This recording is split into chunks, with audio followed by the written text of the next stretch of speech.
अस्सलाम वालेकुम व्यूअर्स। आज हम बात करेंगे ड्रामा सीरियल में कि अगले आने वाले एपिसोड के बारे में।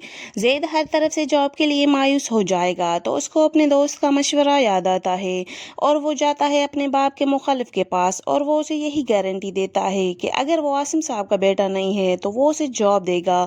और फिर ज़ैद उसके ऑफिस में जॉब करता है और जब ये बात आसिम साहब और जाफ़र साहब को पता चलती है तो उन दोनों को तो जैसे शौक सा लगता है।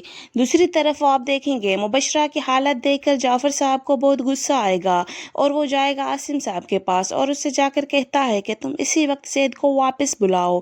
लेकिन इस बार आसिम साहब अपनी अना की वजह से ज़िद पर अड़ चुके हैं कि वो ज़ैद को कभी वापस नहीं लाएगा। और दूसरी तरफ मुबशरा भी आपे से बाहर आ जाती है। वो सोचती है अगर आसिम साहब इस बार ज़ैद को वापस नहीं लाएगा तो ज़ैद मुझे तलाक दे देगा और फिर मैं दूसरी बार ज़माने में बदनाम हो जाऊंगी। और फिर वो ज़ैद को कॉल करती है और उसे घर वापस आने का कहती है। तो ज़ैद उसे यही कहता है कि अगर उसके वालिद ने उसकी बात नहीं मानी तो मैं तुम्हें तलाक दे दूंगा, फिर जो चाहो शोर करती रहना घर में। ये बात सुनते मुबशरा चीखती चिल्लाती आसिम साहब के पास जाती है और उसे जाकर कहती है कि ज़ैद तुम्हारी अना की वजह से मुझे तलाक देने को तैयार हो गया है और अगर ज़ैद ने मुझे तलाक दे दी इस बार तो फिर मैं कहाँ जाऊंगी, मैं दूसरी बार बदनाम हो जाऊंगी मैं।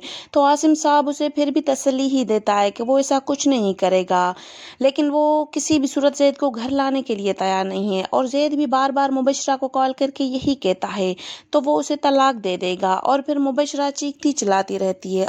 मुबशरा के फादर से अपनी बेटी की ये हालत बर्दाश्त नहीं हो रही तो वो यही कहता है अपनी बेटी को कि मैं ज़ैद को अपनी मर्ज़ी करने नहीं दूंगा, मैं उसे वापस लाऊंगा। तो अगली एपिसोड में क्या होने वाला है, अगर आप लोग इंटरेस्टेड हैं तो हमारी इस वीडियो को लाइक करें और चैनल को सब्सक्राइब करें। ताकि मिलते हैं एक और वीडियो में, तब तक के लिए अल्लाह हाफिज़।